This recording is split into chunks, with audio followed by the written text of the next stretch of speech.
未来地球人口将会出现危险性的过度膨胀，而人类失控变质的行径将导致全球灭绝许多动植物的种类与物种。未来的大自然将遭受极其巨大的破坏，而在接下来80年的未来岁月中，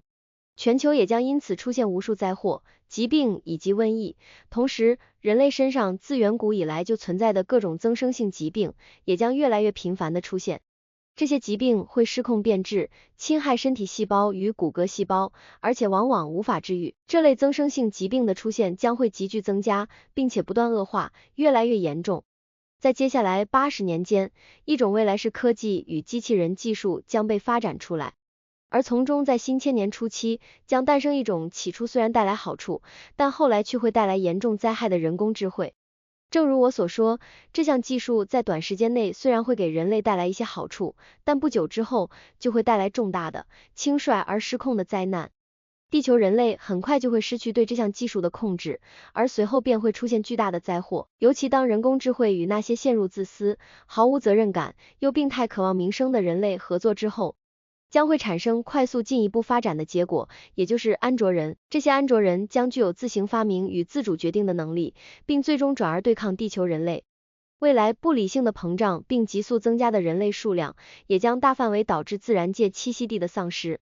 并危及其中的动植物。同时，生物多样性也会遭到毁灭，因为各国领导者以及各种机关与部门的管理者对于自然以及动植物界根本缺乏真正重要的认知，也不了解对一切事物所极度必要的保护与正确对待方式。然而，这一切都将不可避免地导致灾难，同时也会造成野生动物世界的改变。由于地球人口极度扩张，野生动物将失去原本的栖息地，被迫进入人类居住区，因此它们将遭到毫无意义的猎杀。不仅如此，有些野生动物还会逐渐习惯人类，进而依赖人类，甚至对人类构成威胁。未来一切事物的恶化，还会因世界各地即将到来的众多战争而更加严重，而且这些战争很快就会发生。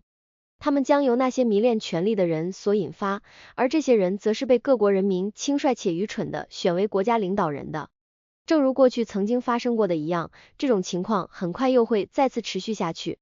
希特勒战争实际上根本还不足以成为教训，因为单单在接下来80年间，全世界还将出现数百场武装冲突，其中大约有160到170场较大型战争。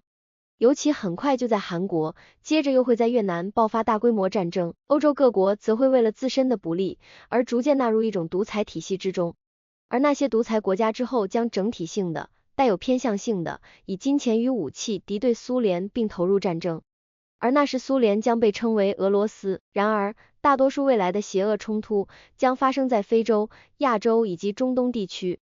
而在中东，因未来的以色列化将会与阿拉伯人爆发极其恶劣的冲突，并扩展到西亚地区。之后这场冲突将以地下化方式持续到新千年之中，并造成如同希特勒般的战争灾祸，接着又迅速蔓延至整个中东地区。这一切之所以可能发生，是因为武器工业的新技术发展，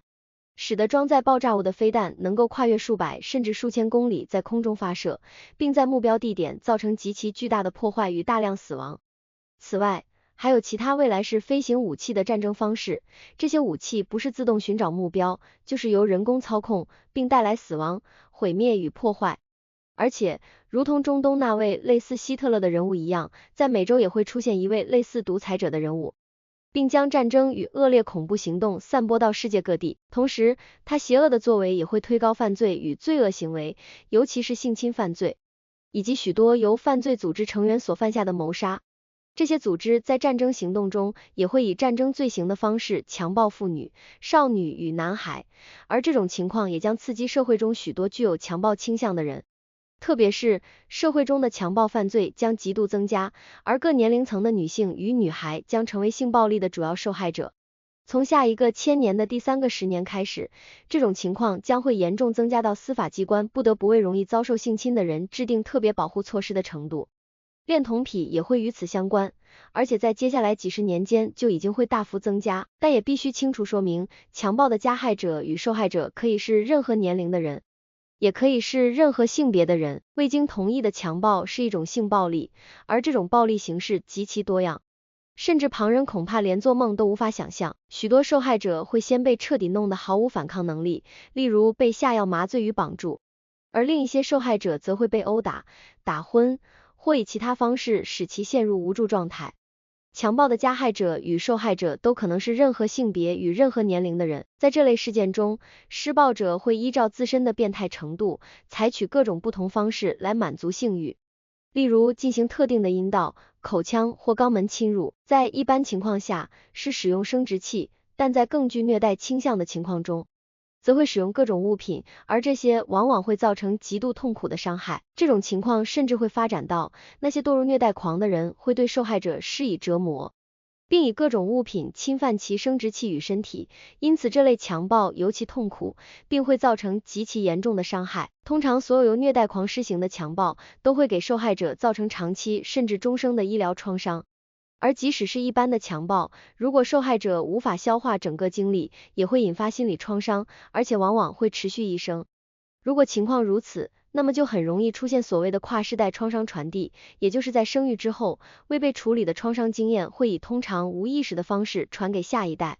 由于母亲长期受到这些创伤影响，她对后代的行为方式也会产生影响，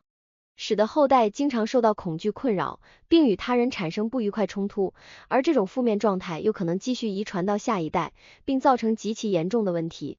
关于各种形式的强暴，在未来的岁月里都将越来越多，而且不少情况还会伴随着对受害者的谋杀与酷刑。这些事情将在新千年中更加频繁地出现，而这一切都将成为地球人口过度膨胀所带来的另一种邪恶且负面的结果。未来出现的那些专横、自私、犯罪性的行径将使地球再也无法承受，尤其是对整体自然界、动物界与植物界而言。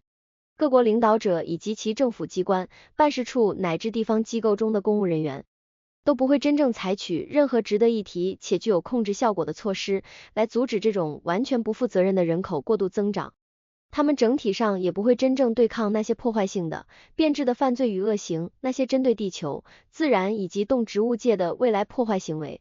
恰恰相反，他们还会极度不负责任地认同并推动这些破坏性的行径。此外，许多宗教信徒以及自以为是的人也会抱持同样立场，而且他们对于如何照顾、保护与正确对待地球、自然以及动植物界几乎完全没有任何知识。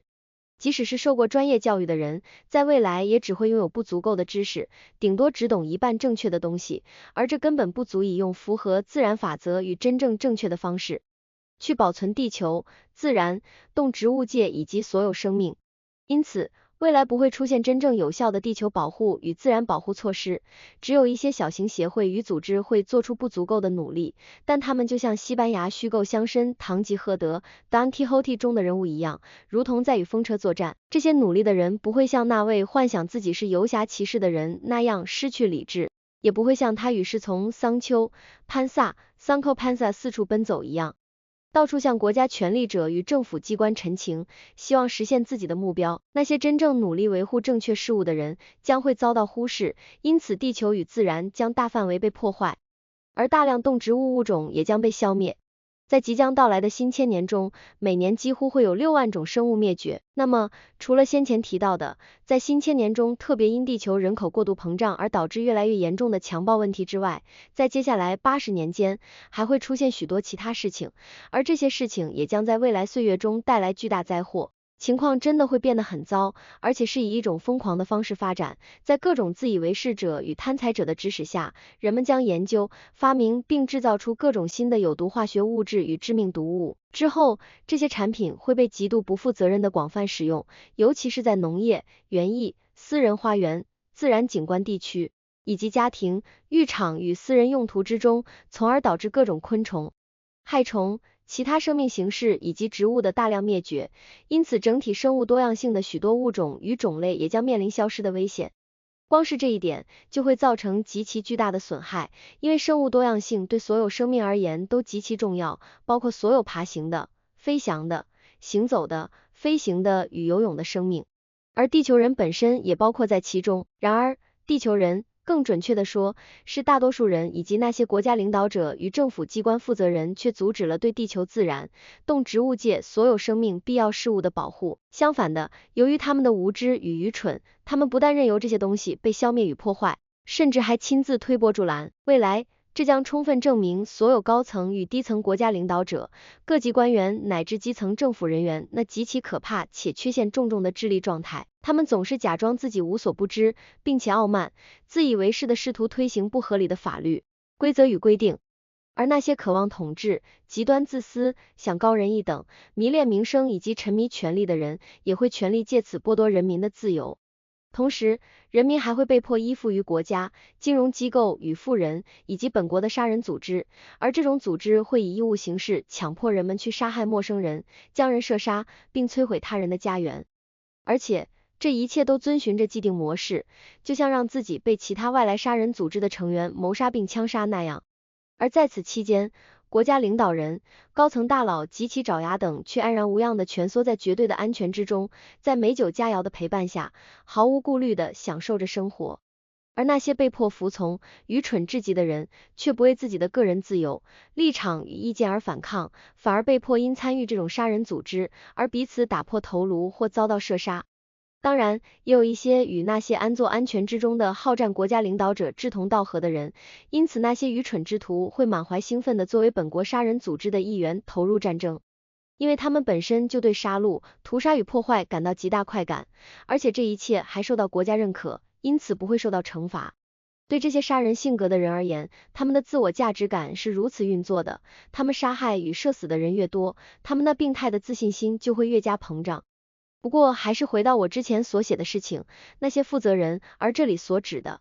确实只是那些真正握有责任的人，包括国家领导层、各级公务员，直到地方政府机关的人员等等，他们的智力根本不足以让他们在自己那极其狭隘且贫乏的知识范围内，认识到维护地球、自然以及动植物界健康存续的必要性与重要性。因此，未来还会发明并投入使用更多有毒化学产品与各种纯粹毒物，以更加彻底地推动整体自然界以及动植物界走向灭绝与毁坏。与此同时，人们却几乎不做任何事，或只做极少的事情，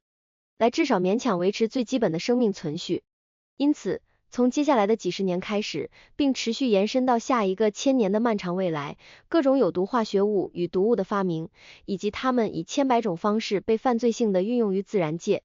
动植物界之中，将会造成极大的灾害与混乱。尤其是人们将以极不理性的方式对昆虫世界与其他生物使用各种毒物与化学品，甚至包括那些所谓令人厌恶的害虫、滋扰生物与有害生物等等。尽管它们令人厌烦或具有危害性，但其实仍然重要且有其用途。这些生命之所以会被如此称呼，只是因为未来的人类会变得过于娇弱，因此觉得它们令人不舒服与烦躁。然而，所有这些生命其实都在自然界中肩负着特殊任务。只是因为他们会对人类造成困扰，所以人类便会不加思考地将它们消灭，而完全忽略了它们的重要性。但事实上，所有这些昆虫生命都具有重要意义，而且对一切生命的存续都极其关键。因此，未来应当全面保护自然界、动植物界中的一切。其实，早在数千年前，就已经以 Ahimsa 非暴力的形式确立了这项原则，而它深刻教导人们应当以非暴力的方式保护地球、自然以及动植物界中的所有一切。只是这项教导中的许多内容后来被错误传述或遭到删减。例如，它其实也包含对行星本身的保护。无论如何，必须明白的是 ，Ahimsa 这个概念所包含的是一切为了让生命能够存续而进行的保护，当然也包括对人类本身的保护。尤其在人类身上必须注意的是，作为具有意识思考能力的生命形式，人类会透过脸部表情、自发性的肢体动作以及语言表达，展现自己的情绪反应，例如即将出现的暴力行为、报复、复仇、伤害、悲伤、喜悦、爱、亲近、反感、不满或仇恨等等。而那些自发性的肢体动作，也就是身体的动态表现，往往还伴随着强烈呼吸与激烈的手臂动作，这些都是对语言表达的补充，是一种极其活跃的身体语言沟通方式，用来表达情绪状态。它们也绝对具有强化与加重语言内容的作用，而这些自然且自由的动作会在身体前方展现，并对观看与倾听的人产生影响。同时也必须注意，如果原本激烈的动作突然减弱，那可能是一种欺骗性的表现，因为内心深处的情绪其实仍在翻腾，而这可能导致肢体暴力行为，也可能之后再次以言语爆发出来。不过现在再回到我刚才插入这段话之前所说的主题，也就是地球人其实完全没有必要用有毒化学品或纯粹毒物去杀害那些自己不喜欢的生命形式。事实上，人类完全有可能透过合适的自然方式来驱离那些恼人的生物。因此，人类其实可以捕捉那些令人困扰的生物，然后不用毒物的将它们无害化。光是透过真正良好的清洁习惯，再加上小型或大型熏香或其他天然驱避方式，例如对付不受欢迎的昆虫等等，就能将它们驱离。而且，各种天然防御方式其实都非常有效，可以在不杀害它们，也不愚蠢的将它们永远灭绝的情况下，把这些不受欢迎的访客驱离。不过，再回到关于对付恼人昆虫与其他烦人滋扰生物的方法，尤其是驱赶剂方面，未来很快将会出现以精油形式制成的产品，而这些产品会从各种唇形科植物中提炼出来。Sfath 特别提到薄荷与薰衣草，未来将会被用于这方面。他也提到了香茅草与玫瑰香茅等甜草类植物，以及尤加利、雪松与天竺葵等等。根据他的说明，未来会从这些植物中提炼精油，而这些精油在稀释后可以喷洒，并对各种生命形式产生驱避与威吓效果。此外，Sfath 也解释说，未来还会发展出排斥性物质，能对生物、昆虫、寄生虫以及野生动物产生排斥效果，而不会杀死它们。这同样适用于家庭、私人菜园、农业与园艺等等领域。透过这些天然防御方式，不仅可以保护食物避免受损，也能驱离那些传播疾病的病原体，以及那些令人极度厌烦的昆虫等等。这类生命形式以及各种有害健康与卫生的害虫，可以区分为不同类别，而它们之间的界限往往是模糊的，主要包括例如蚊子、苍蝇、跳蚤、蟑螂、地毯甲虫与各种甲虫、潮虫、蚜虫、蜘蛛类、食品蛾类、谷物霉菌甲虫、赤褐色米粉甲虫、蜱虫、老鼠与鼠类、树皮甲虫、有害古象、橡树毛毛虫、螨虫、蛇类、田野黄蜂、蚂蚁、臭虫、大黄蜂、黄蜂、白蚁、伊蛾、蜗牛与田鼠、象鼻虫幼虫、金龟子幼虫、蜜蜂、蝼蛄等等等等。关于自然界中动植物生命的整体延续，未来将极度需要理智与理性，因为 Sfath 和我透过对未来的观察与亲身经历所看到的，已经不只是因金钱贪婪所造成的邪恶变质，而是一种大范围对所有生命都极其危险的自然破坏，以及对大量动植物种类与物种毫无责任感的灭绝。正如我先前提到的，在几十年之后，每年灭绝的物种数量将超过5万种。而这一切也将伴随着地球人口毫无节制的暴增。在接下来75到80年间，地球人口将膨胀到大约100亿人，而人类将会因自身彻底缺乏良知与责任感，而亲手培养出这样的局面。透过自身无止境的欲望与沉迷，以及各种行径，再加上成千上万种化学物质与毒物的使用，人类将在全球范围内破坏自然与各种不同类型的地貌景观，遭到破坏的将包括河岸湿地、田野、草地与原野，此外还包括大量森林、原始森林、许多文化景观，以及园艺与农业用途的土地，甚至包括许多山脉，其中部分高达地球上最高的山峰。同时，还有无数流动水域，例如涓流、小溪、河流与大河，这些水流有些是暂时流动，有些则持续流动，它们其实是大地景观的生命命脉，因为它们以水流将各种区域彼此连结，并把各类养分输送到生物多样性丰富的栖息地之中。此外，水流也会搬运沉积物，形成堆积与侵蚀，因此塑造了整个地貌，而水域也包括湖泊与海洋。然而，未来地球人将会用各种垃圾与废弃物，严重污染湖泊与海洋，就像它们也会污染涓流、小溪、河流与大河，以及各种景观、山脉与森林一样。结果就是水中的生命、陆地生命、森林生命以及山地生命都会把这些有毒废弃物误当成真正的食物摄取，之后生病并因此死亡。同样的情况也会发生在天空中的生命身上，也就是各种不同种类与物种的鸟类。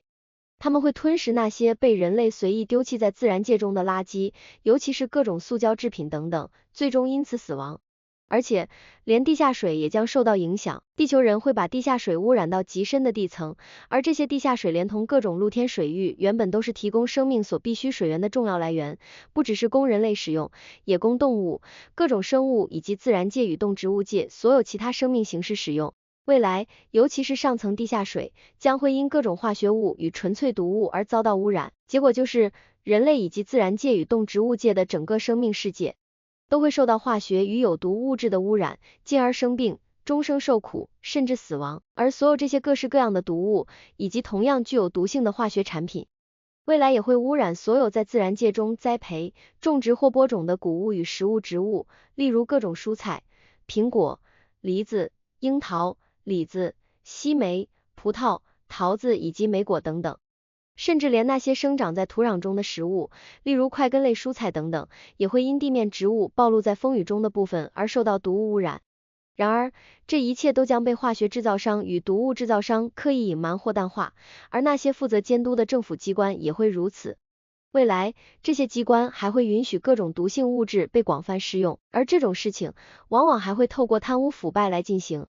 那些负责审核的官员会收受金钱，透过欺骗与造假，替制造商开立证明，声称适用在农田与花园食物作物上的毒物与化学物含量仅属最低程度。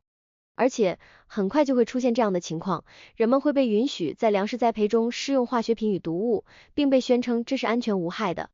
由于腐败，人们还会被谎称，这些极微量毒物对人体健康完全没有危害。因此，即使食用受到毒污染的食物，也不会对健康造成任何影响。至于未来的环境保护问题，全世界所有政府与机关中的负责人对这方面都将缺乏理解与知识，而且还会以疏忽与不正当的方式行事。结果就是，许多宝贵的事物不但得不到保护，反而会遭到破坏。很遗憾的是，未来真正必要的、合理且有效的环境保护，也就是那种真正能保护自然界与动植物界，并维持其完整不受破坏的保护措施，将会被严重忽视与漠视。结果就是，由于未来大量地球人以犯罪性方式不断膨胀，再加上其邪恶、恶劣且毫无责任感的行径，自然界与动植物界中的许多事物将遭到大范围破坏，而大量生命形式也将被消灭。未来庞大的地球人口将会极快速增长，而这也将伴随着对个人金钱财富极度疯狂的贪婪。人们将追求数百万甚至数十亿金额的财富，同时对奢华享受的欲望也会极度膨胀。因此，在未来，尤其是在新千年中，全球将出现极其负面的发展，而且一切都会失控般的膨胀。所有事情都将对环境以及地球资源造成极其负面的影响，尤其是对自然界与整个动植物界，以及对生物多样性逐渐丧失的影响。然而，生物多样性对于所有生命的存在都是绝对必要且不可缺少的，也包括人类自身的生存。但由于地球人口过度膨胀所带来的非理性、毫无责任感以及犯罪性的行径，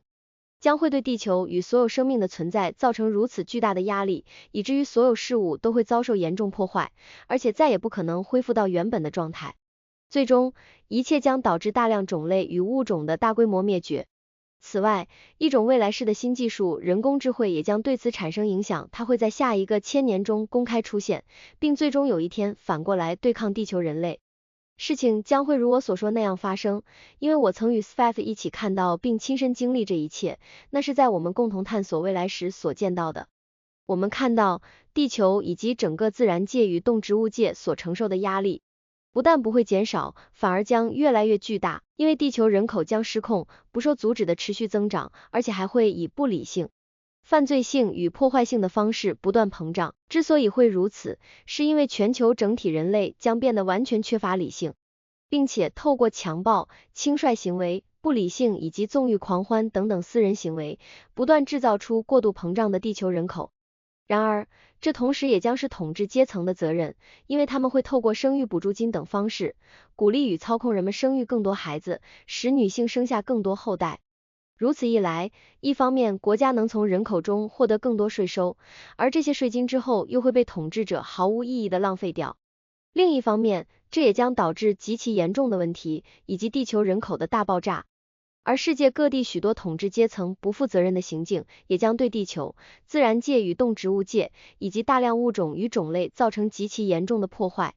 同时，各国也不会真正建立起国家层面的家庭计划制度，即使有许多警告的声音出现，并且准确预言即将到来的所有邪恶与灾难，也依然无法阻止。与理智与理性背道而驰的是，那些愚蠢与无知的国家统治者，反而还会号召人民生育更多后代，而其真正原因，只是因为人口越多，就会有越来越多纳税人，并且人们必须缴纳越来越高的税金，而国家领导者等等则能借此透过越来越高额的薪酬让自己更加富有。除此之外，这些巨额资金也会被集中起来。一方面，不只是国家领导者能获得更高报酬，另一方面，大量金钱却会被浪费在疯狂与愚蠢的无意义事情上。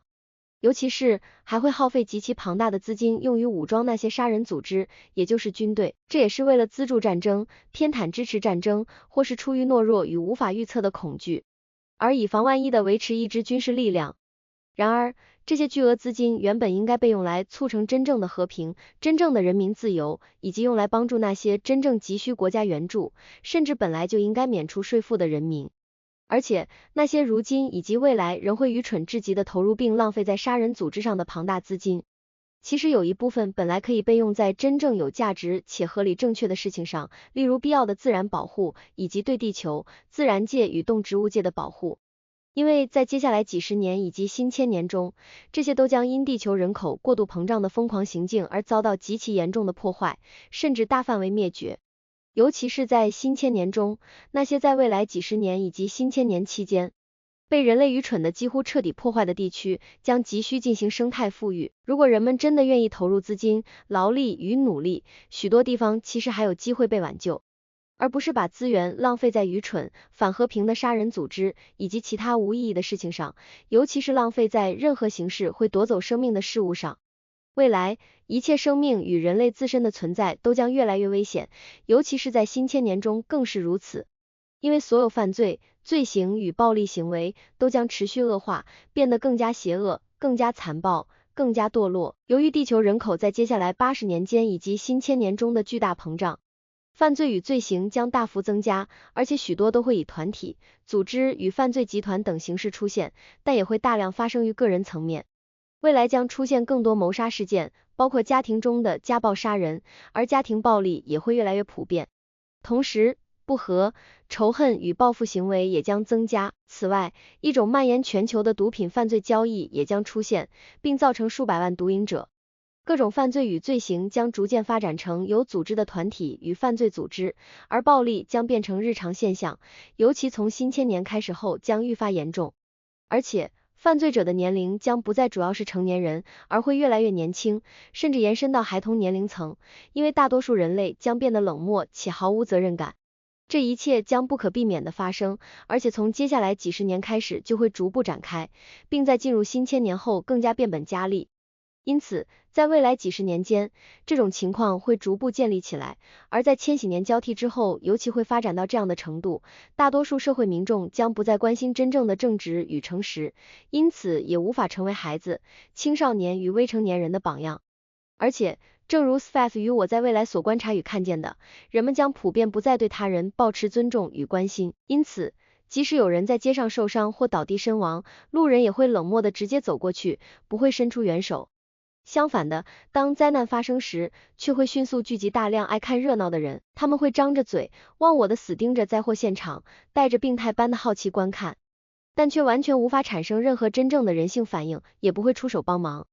同样的，许多孩子、青少年以及20多岁的年轻人，也会在思想与品格上逐渐堕落，沉迷各种淫好，并因错误的自我教育而变成罪犯甚至恶人。未来还会出现这样的情况，某些国家在新千年中将再次增加死刑执行，而全球也会一次又一次爆发战争，因为那些渴望权力与极度自私的人将继续暗中挥舞他们对权力与专横的旗帜。而且，很遗憾的，一切仍将如同以往那样，各国人民会继续以自身的愚蠢与无知，荒唐的把那些人选上国家权力高位。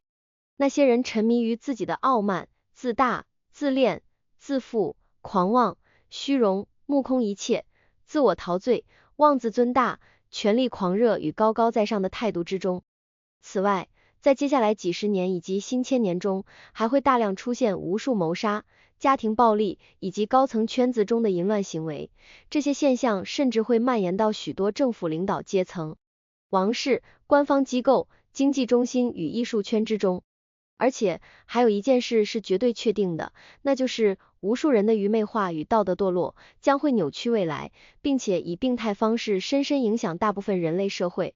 同样无可避免的是，各种高低层的民众领导者、银行与其他金融机构等等，将利用人民那愚蠢的冷漠与毫无责任感，彻底剥夺人民的自由。那些沉迷权力与统治欲的人，以及迷恋金钱财富的人，将操控并支配人民，并以大量惩罚、规则与法律束缚人民。同时，也会出现一种人工智慧，它将像宗教狂热一样影响人类，使人们对它产生近乎信仰般的依附。而大多数地球人很快就会陷入一种非得成为有钱人不可与非得成为名人不可的狂热之中。结果就是，人们的价值将只剩下用数百万与数十亿金额来衡量，同时还会出现对名气与知名度的病态迷恋，也就是人人都想出名，人人都想被认识。许多沉迷权力、自私以及极端统治欲的地球人，将透过虚假的演说技巧以及刻意营造某种与众不同的形象来包装自己。他们会用各种奇怪行为来追求公众关注，自以为重要，充满妄想，只为了获得名声与影响力，好从人群中脱颖而出。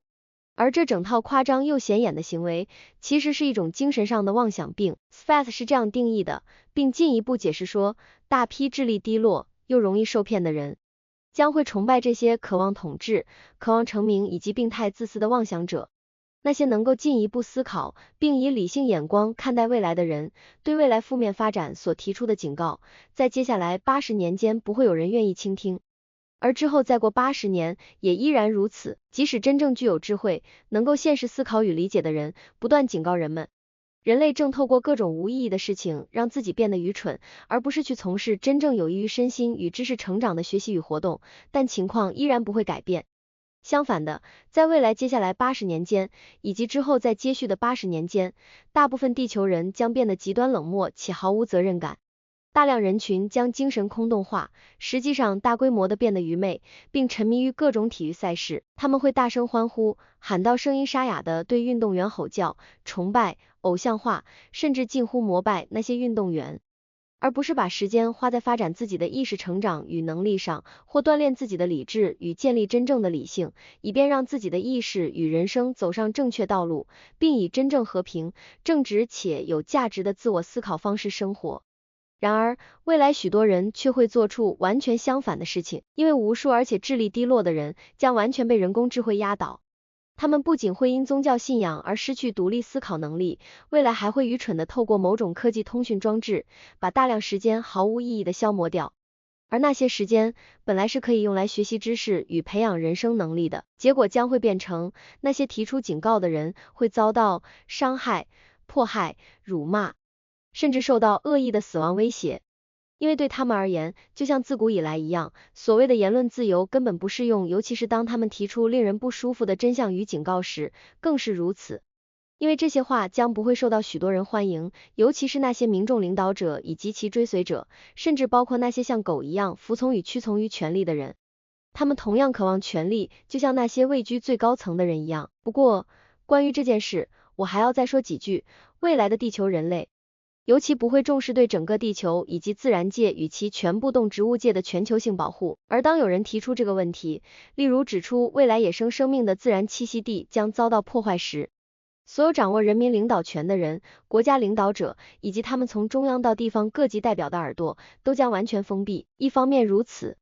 另一方面，他们还会依照自己对自然界与动植物界的无知，再加上荒谬的法令与法律，以权力欲为驱动，反过来惩罚那些真正为保护自然、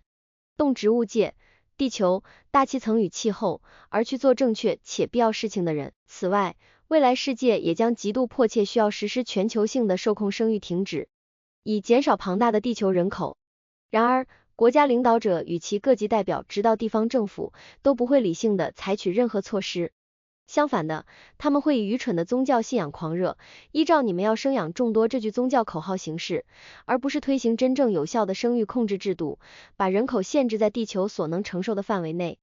甚至国家领导者还会愚蠢地鼓吹人民生育更多后代，而当那些具有理性思考能力的人呼吁停止生育时，整个人类社会将爆发极其恶劣的反弹声浪。而国家领导者更会煽动性的更加高喊要人民生更多孩子。然而，在接下来大约80年间，地球人口将膨胀到大约是地球合理承载人口的19倍，因为按照地球真正能合理承载、供养并保障和平生存的能力来看，地球其实只适合大约5亿到5亿3千万人口而已，而且这还必须同时考虑地球本身的存在，以及自然界与全部动植物界的生存。